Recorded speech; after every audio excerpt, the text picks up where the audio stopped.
Assalamualaikum warahmatullahi wabarakatuh. Kami dari kelompok 4 akan mempresentasikan tentang siklus pengeluaran, yaitu pembelian dan pengeluaran kas. Anggota kelompok dari kelompok 4 yaitu Nurul Lailatul R, Dita Destanika, Eli Sulistyowati, Ika Oktavia SP, Wibawa Arisumanto, dan saya sendiri Yunita Multineng Tias. Apa itu siklus pengeluaran? Siklus pengeluaran adalah suatu serangkaian aktivitas atau kegiatan bisnis dan operasional pemrosesan data atau informasi yang terkait berhubungan dengan pembelian serta pembayaran barang dan jasa. Tujuan utama dari siklus pengeluaran yaitu untuk meminimalkan total biaya perolehan dan pemeliharaan persediaan, perlengkapan, dan berbagai layanan yang dibutuhkan untuk menjalankan sebuah perusahaan atau organisasi. Nah, ini terdapat diagram konteks siklus pengeluaran. Dalam diagram konteks siklus pengeluaran ini, terdapat beberapa aktivitas dalam siklus pengeluaran. Sebelum mengarah pada aktivitas-aktivitas atau informasi yang terdapat pada diagram, kita harus mengetahui pengertian dari aktivitas dalam siklus pengeluaran itu apa. Aktivitas dalam siklus pengeluaran itu merupakan gambaran dari beberapa aktivitas dasar yang telah dijalankan dalam siklus pendapatan. Jadi, aktivitas siklus pengeluaran memiliki hubungan erat dengan aktivitas siklus pendapatan. Kedua pihak tersebut memiliki implikasi yang sangat penting untuk mendesain sistem informasi akuntansi. Jadi, dalam siklus pengeluaran dapat dilihat dari diagram konteks tersebut. Ini membahas tentang pertukaran informasi eksternal dengan pemasoknya atau vendornya, di mana dalam perusahaan pasti membutuhkan informasi. Informasi ini mengenai kebutuhan untuk membeli suatu barang dan bahan baku. Informasi ini didapatkan dari beberapa siklus, yaitu siklus pendapatan, pengendalian persediaan, berbagai departemen, dan siklus produksi yang menjalar atau mengalir ke siklus pengeluaran. Setelah barang atau informasi untuk membeli suatu barang dan bahan baku telah diterima atau telah tiba, pemberitahuannya itu mengalir kembali pada siklus-siklus pengeluaran, yaitu kembali pada siklus pendapatan, pengendalian persediaan, berbagai departemen, dan siklus produksi. Data atau informasi biaya mengalir dari siklus pengeluaran ke sistem buku besar dan pelaporan, di mana dengan tujuan untuk memasukkan data tersebut dalam laporan keuangan dan dalam berbagai laporan manajemen yang ada. Selanjutnya, terdapat proses AOE dalam menggunakan sistem ERP. Ini merupakan ikhtisar desain sistem ERP untuk mendukung siklus pengeluaran. Diagram ini menunjukkan porsi dari sistem ERP yang mendukung aktivitas bisnis dari siklus pengeluaran AOE. Terdapat database yang terintegrasi, yaitu pemasok, persediaan, pesanan, pembelian, dan laporan penerimaan. Database ini memiliki 5 program, yaitu program pembelian, program penerimaan, program utang, program pengeluaran kas, dan program permintaan dan laporan. Pada setiap departemen atau program dapat mengirimkan permintaan untuk membeli suatu barang. Jadi langkah pertama yaitu setelah permintaan pembelian telah disetujui, sistem akan mencari sebuah file untuk persediaan di mana untuk mengidentifikasi pemasok yang cocok untuk barang tersebut. Sistem tersebut kemudian menciptakan sebuah pesanan pembelian yang dikirimkan ke pemasok melalui EDI. Para sistem pemasok besar mengirimkan pemberitahuan elektronik jika pengiriman barang. Ketika pengiriman barang telah tiba, para pekerja dokumen penerimaan menggunakan sistem pemrosesan permintaan dengan tujuan untuk menverifikasi bahwa sebuah pesanan yang diharapkan dari pemasok tersebut. Sebelum barang ditransfer ke gudang, petugas persediaan menverifikasi perhitungan barang dan memasukkan data tersebut ke dalam sistem. Bagi para pemasok yang tidak mengirimkan faktur, sistem secara otomatis menjadwalkan sebuah pembayaran berdasarkan syarat yang disetujui ketika pesanan ditempatkan. Oke, saya akan meneruskan penjelasan dari teman saya mengenai ancaman dan pengendalian siklus pengeluaran. Ancaman umum pertama adalah data input yang tidak akurat atau tidak valid. Kesalahan dalam data input pemasok dapat menyebabkan pemesanan dari pemasok yang tidak disetujui, pembelian bahan baku kualitas inferior atau rendah, pengiriman yang tidak tepat waktu, pengiriman pembayaran ke alamat yang salah, dan penipuan pembayaran pemasok fiktif. Adapun ancaman umum kedua adalah pengungkapan yang tidak diotorisasi atas informasi sensitif seperti informasi perbankan mengenai pemasok dan diskon harga khusus yang ditawarkan oleh pemasok yang dipilih dan lain-lain. Bagian kedua yaitu memesan bahan baku, perlengkapan dan jasa. Untuk mengelola persediaan adalah menjaga stok yang cukup sehingga produksi dapat berlangsung tanpa gangguan, bahkan jika persediaan yang digunakan lebih besar dari yang diharapkan atau jika pemasok terlambat dalam pengiriman. Nah, berikut ini adalah diagram siklus tingkat 1, memesan bahan baku, perlengkapan dan jasa. Di sini ditunjukkan bahwa siklus pendapatan dan siklus pengeluaran memberikan output yang di sini siklus pendapatan, siklus pengeluaran dan pengendalian persediaan dan berbagai departemen memberikan output yang digunakan untuk menentukan apa yang dipesan. Dalam penentuan bahan yang akan dipesan, perusahaan akan melihat akan memperhatikan persediaan yang masih ada pada perusahaan. Nah, setelah itu baru dapat memilih pemasok untuk menentukan pemasok mana yang akan memberikan pasokan terhadap perusahaan. Nah, dalam memilih pemasok, perusahaan harus memperhatikan persediaan apa yang harus dibeli, daftar pemasok yang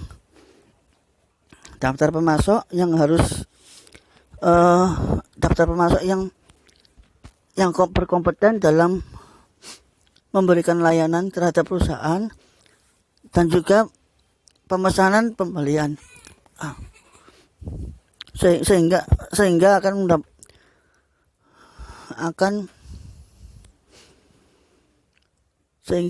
mendapatkan output berupa pesanan pembelian. Nah, ini akan selain beroutput untuk menimbulkan pesanan pembelian, nah ini juga akan berdampak pada siklus pengeluaran kembali juga ke pengendalian persediaan dan berbagai departemen dan juga departemen penerimaan, sehingga pesanan pembelian dapat dikirimkan, diminta kepada pemasok yang dipilih. Nah, pemasok yang dipilih ini juga harus memperhatikan dari siklus pengeluaran, yaitu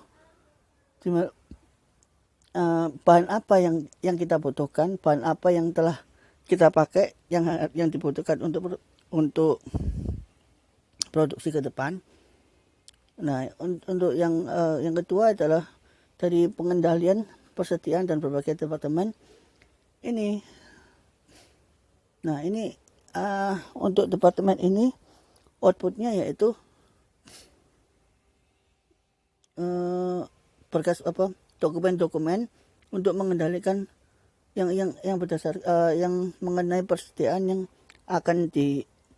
yang akan dipasok untuk didata dalam departemen ini untuk dikendalikan dalam produksi yang akan mendatang. Yang ketiga adalah salinan pemesanan pembelian. Nah, ini output ini akan diberikan ke departemen penerimaan, di mana nanti data ini yang akan menjadi acuan dalam menerima barang pesanan dari pemasok yang telah dipilih. Perencanaan kebutuhan material atau material requirement planning berupaya untuk mengurangi tingkat persediaan yang dibutuhkan dengan meningkatkan akurasi atau kebanyakan teknik perkiraan untuk menjadwalkan pembelian dengan lebih baik guna memenuhi kebutuhan produksi. Selanjutnya ada sistem persediaan atau just in time JIT inventory system, berupaya untuk meminimalkan tetapi tidak mengeliminasi secara total persediaan barang jadi dengan membeli dan memproduksi barang hanya sebagai respons terhadap penjualan aktual. Selanjutnya di sini ada perbedaan antara sistem MRP dan JIT. Adalah penjadwalan sistem. Sistem MRP menjadwalkan produksi untuk memenuhi penjualan yang diperkirakan, sehingga membuat kuantitas optimal pada persediaan barang jadi. Sedangkan sistem JIT menjadwalkan produksi sebagai respons terhadap permintaan pelanggan, sehingga secara virtual mengeliminasi persediaan barang jadi. Selanjutnya di sini ada memilih pemasok. Setelah kebutuhan untuk membeli telah diidentifikasi, langkah selanjutnya adalah memilih pemasok. Beberapa faktor yang harus dipertimbangkan ketika memilih pemasok. Yang pertama ada harga, kuantitas bahan baku, dan ada keandalan dalam pengiriman. Setelah pemasok dipilih untuk sebuah produksi, identitas pemasok harus menjadi bagian dari catatan induk persediaan produk untuk menghindari pengulangan proses pemilihan pemasok untuk setiap pemesanannya selanjutnya.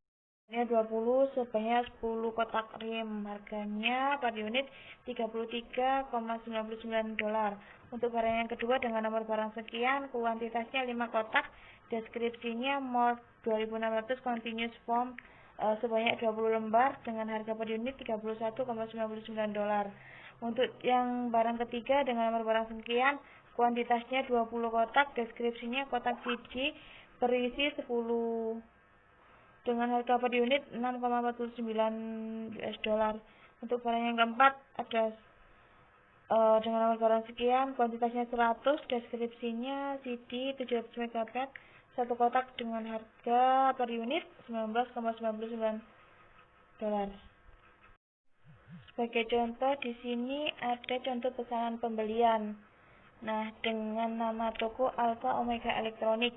Dengan alamat ini, di sini ada keterangan barang, nomor barang, kuantitas, dan deskripsi serta harga per unit gitu. Nah, di sini juga ada nama vendor, tanggal pemesanan, nomor permintaan, pembelian, sama syaratnya. Di sini ada syarat 1/10 N30 gitu. Penerimaan. Aktivitas bisnis besar kedua dalam siklus pengeluaran adalah penerimaan dan penyimpanan atas barang yang dipesan. Departemen penerima bertanggung jawab untuk menerima pengiriman dari pemasok, biasanya laporan ke manajer gudang, yang pada gilirannya melapor ke wakil presiden manufaktur. Departemen Persediaan Toko yang juga melaporkan kepada manajer gudang bertanggung jawab untuk penyimpanan barang. Informasi tentang penerimaan barang pesanan harus dikomunikasikan kepada fungsi kontrol inventaris untuk memperbarui catatan inventaris. Proses laporan penerimaan, sebuah dokumen yang mencatat setiap pengiriman termasuk tanggal diterima, pengirim, pemasok, kuantitas diterima. Memo debit, sebuah dokumen yang digunakan untuk mencatat pengurangan terhadap saldo yang harus dibayarkan ke pemasok. Diagram arus tingkat 1 penerimaan. Departemen Persediaan menerima barang dari pemasok. Kemudian barang yang diterima menjadi sebuah persediaan. Barang dan laporan penerimaan kemudian ditransfer kepada Departemen Persediaan, lalu menjadi pengendalian persediaan dan berbagai departemen. Kemudian persediaan barang menjadi pesanan pembelian kepada pemasok. Kemudian Departemen Persediaan memberitahukan penerimaan untuk barang yang dipesan menjadi sebuah pendapatan. Ancaman dan pengendalian. Menerima pengiriman barang yang tidak dipesan menghasilkan biaya-biaya terkait dengan pembongkaran, penyimpanan, dan kemudian pengembalian barang-barang tersebut. Ancaman lain adalah membuat kesalahan dalam menghitung barang yang diterima. Menghitung dengan besar kuantitas yang diterima sangat penting untuk memelihara catatan persediaan perpetual yang akurat. Sejauh ini, diskusi telah memusatkan pada pembelian barang persediaan. Salah satu cara untuk mengendalikan pembelian jasa adalah menahan penyedia yang sesuai agar bertanggung jawab atas seluruh biaya yang dikeluarkan departemen tersebut. Sulit untuk mencegah penagihan yang curang bagi jasa. Oleh karena itu, pemisah tugas yang tepat dapat lebih membantu meminimalkan risiko pencurian persediaan. Saya, Ika Oktavia, akan melanjutkan penjelasan materi selanjutnya. Menyetujui faktor pemasok. Aktivitas umum ketiga dalam siklus pengeluaran adalah menyetujui faktor pemasok untuk pembayaran. Yang pertama, Departemen Bagian Hutang menyetujui faktor pemasok untuk pembayaran. Yang kedua, mencocokkannya dengan pesanan pembelian dan laporan penerimaan yang berkaitan. Yang ketiga, menyetujui faktor pemasok. Ada dua cara untuk memproses faktor pemasok, yaitu yang pertama sistem non-voucher, yang kedua sistem voucher. Sistem non-voucher adalah sebuah metode untuk memproses hutang tiap-tiap fakturnya disetujui untuk diposting ke catatan pemasok individual dalam file hutang dan kemudian disimpan dalam file faktur terbuka, berkebalikan dengan sistem voucher. Sistem voucher adalah sebuah metode untuk memproses hutang yang mana voucher pencairan disiapkan, bukannya memposting faktur secara langsung ke catatan pemasok dalam buku besar pembantu hutang. Voucher pencarian mengidentifikasi pemasok, mencantumkan faktur yang beredar, dan mengindikasikan jumlah bersih yang dibayarkan setelah dikurangi setiap diskon dan potongan yang berlaku. Selanjutnya, diagram arus data tingkat 0 siklus pengeluaran. Dari materi menyetujui faktor pemasok, dapat dilihat dari diagram tersebut. Pada siklus pengeluaran yang menyetujui faktor pemasok untuk pembayaran, dari diagram tersebut, proses siklus pengeluaran dalam menyetujui faktor pemasok yaitu dengan adanya Departemen Bagian Hutang, di mana menyetujui faktor pemasok untuk pembayaran. Setelah terjadinya aktivitas penerimaan, laporan penerimaan dilaporkan dalam gudang pada simpanan persediaan. Kemudian laporan penerimaan tersebut disetujui oleh faktor pemasok. Ketika faktor pemasok diterima, Departemen Bagian Hutang bertanggung jawab untuk mencocokkannya dengan pesanan pembelian dan laporan penerimaan yang berkaitan. Selanjutnya, ancaman dan pengendalian. Satu ancaman adalah kesalahan dalam faktor pemasok, seperti ketidaksesuaian antara harga yang dicantumkan dan harga aktual yang dibebankan atau salah hutang dari total jumlah jatuh tempo. Akibatnya, ketepatan matematis dan faktor pemasok harus diverifikasi dan harga serta kuantitas yang dicantumkan di sana dibandingkan dengan yang diindikasikan pada pesanan pembelian dan laporan penerimaan. Kesalahan dalam mencatat dan posting pembayaran ke pemasok menghasilkan kesalahan tambahan dalam laporan keuangan dan kinerja. Pada akhirnya, yang dapat berkontribusi pada pembuatan keputusan yang buruk, pengendalian entry, data, dan pemrosesan untuk memastikan integritas pemrosesan diperlukan untuk mencegah jenis-jenis masalah ini. Saya Elik Sulistiowati akan melanjutkan slide berikut. Pengeluaran kas. Aktivitas umum terakhir dalam siklus pengeluaran adalah pengeluaran kas dari pembayaran faktur pemasok yang telah disetujui. Prosesnya adalah, Departemen Bagian Utang menyetujui faktur pemasok dan mengirimkan paket voucher ke bagian pengeluaran kas. Kemudian bagian pengeluaran kas mencocokkannya paket voucher dengan pesanan pembelian dan laporan penerimaan yang berkaitan. Setelah semua berkas cocok, maka bagian pengeluaran kas akan melakukan pembayaran kepada pemasok, kemudian mencatat ke buku besar dan mencatat ke buku utang. Adapun cara pengeluaran kas yaitu proses. Kasir orang yang melapor ke bendahara bertanggung jawab untuk membayar pemasok. Hal ini memisahkan fungsi penyimpanan yang dijalankan kasir dari fungsi otorisasi dan pencatatan yang dijalankan oleh masing-masing departemen pembelian dan utang. Pembayaran dibuat ketika bagian utang mengirimkan kasir paket voucher. Meskipun banyak pembayaran terus dibuat dengan cek, penggunaan EFT dan VEDI semakin meningkat. Ancaman dan pengendalian. Salah satu ancaman adalah pembayaran untuk barang yang tidak diterima.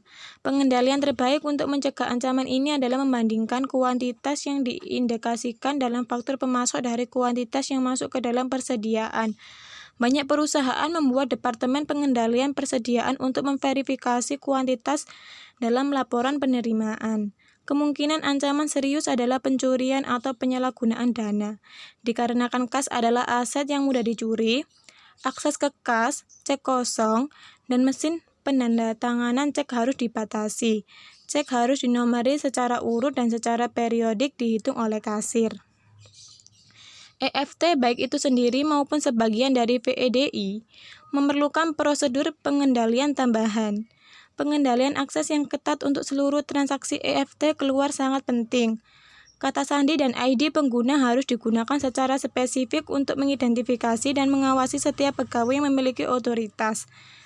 Transaksi perbankan secara online juga memerlukan pengawasan konstan. Deteksi tepat waktu atas transaksi mencurigakan dan notifikasi segera dari bank diperlukan untuk memulihkan dana yang dicairkan secara curang. Sebuah ancaman serius dari sebuah software keystroke logging dapat menginfeksi komputer yang digunakan untuk perbankan online dan dapat membocorkan data sensitif perusahaan kepada penjahat.